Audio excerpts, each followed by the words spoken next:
de que candidato está mais próximo. O votómetro Presidenciais do Observador dá uma ajuda a perceber. Basta responder a 15 perguntas e, se quiser, afinar as respostas. E o votómetro revela de que candidato está mais próximo e mais distante. O votómetro Presidenciais está disponível em observador.pt e tem o apoio da Toyota.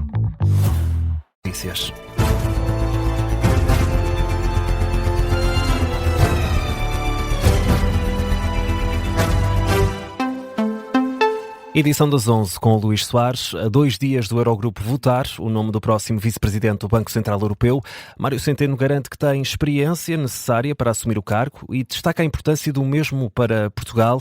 Mas, Luís, Espanha pode ser uma pedra no sapato de Centeno. São ao todo 6 os candidatos na corrida, sendo que Mário Centeno, ex-governador do Banco de Portugal e antigo ministro das Finanças do PS, e Martin Kazaks, governador do Banco Central da Letónia, são considerados pelo Parlamento Europeu os candidatos preferenciais. A votação dos ministros das Finanças da Zona Euro para escolher o sucessor de Luís de Guindos na vice-presidência do BCE acontece na próxima segunda-feira e Rui Casanova, Mário Centeno, pode não ter um caminho fácil pela frente.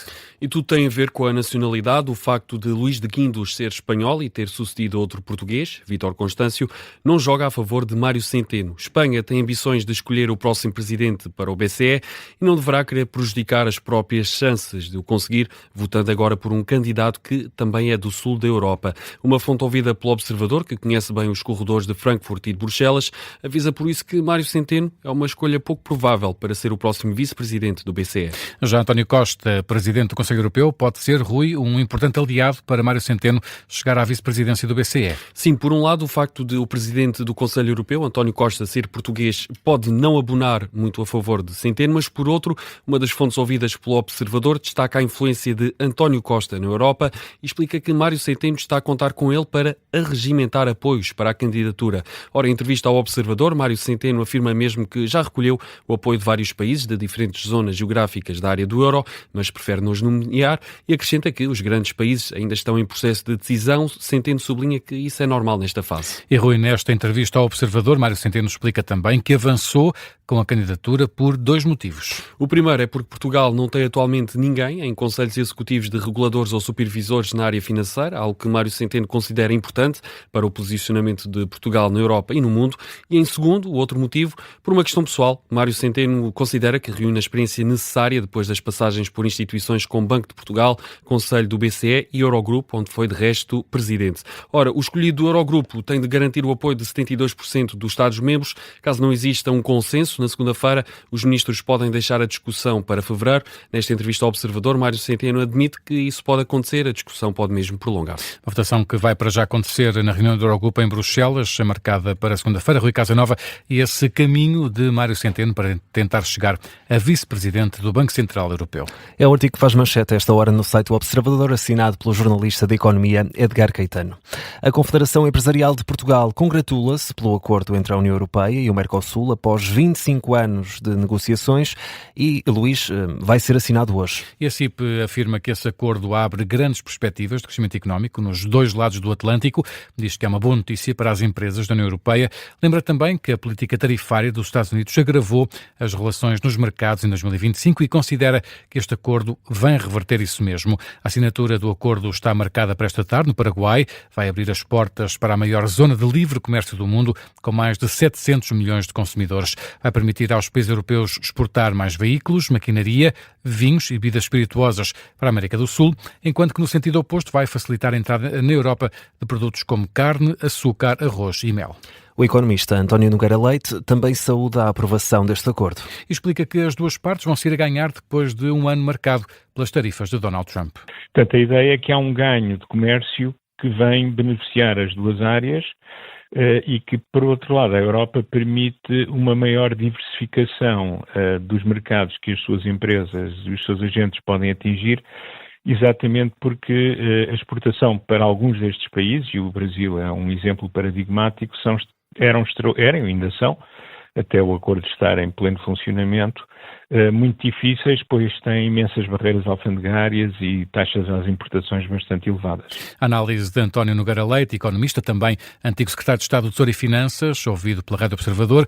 Na cerimónia de assinatura vão estar presentes a Presidente da Comissão Europeia, também o Presidente do Conselho Europeu e os Ministros dos Negócios Estrangeiros dos países que integram o Mercosul. Ursula von der Leyen, a Presidente da Comissão Europeia, destaca a importância do Brasil nas negociações que acabaram por chegar a bom porto 25 anos depois de terem começado. The EU-Mercosur agreement sends a powerful message. It says o Acordo União Europeia-Mercosul envia uma mensagem poderosa. Diz: bem-vindos ao maior mercado do mundo e à maior zona de comércio livre do planeta. Este é o poder da parceria e da abertura. Este é o poder da amizade e da compreensão entre povos e regiões através dos oceanos.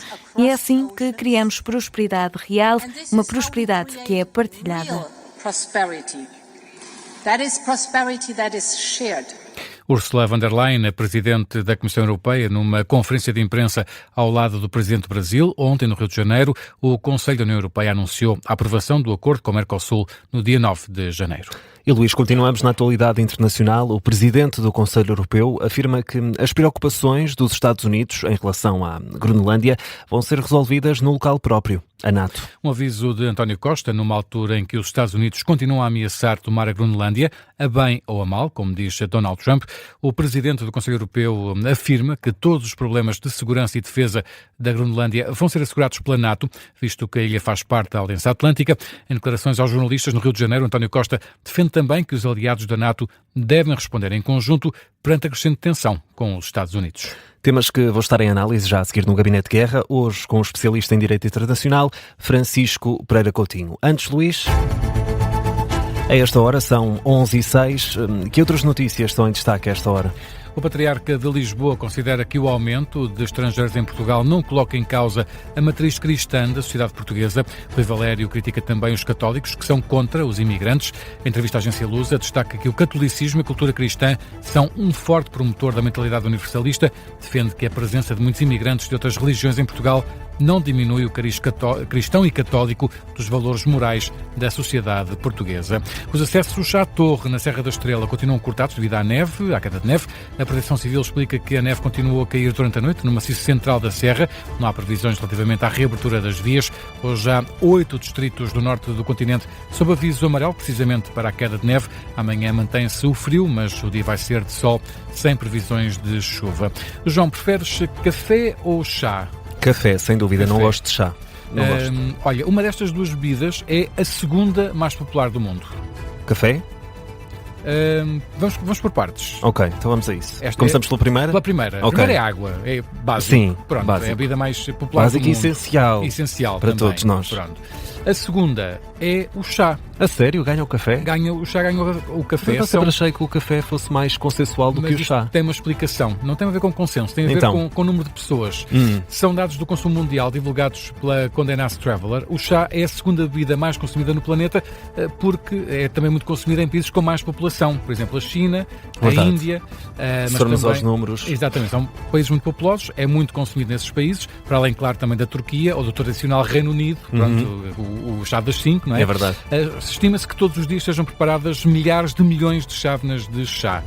O café fica em terceiro lugar porque é a bebida preferida, por exemplo, na Europa, na América do Norte, mas, apesar de ser menos consumida do que o chá, movimenta mais dinheiro do que o chá. O café movimenta valores financeiros superiores ao do chá, mas é a terceira mais consumida no mundo. As coisas que tu sabes, Luís Soares. Vou descobrindo aqui ali. Andas a pesquisar, mas as coisas que tu sabes e nos ensinas. Fica por aqui o Jornal das 11.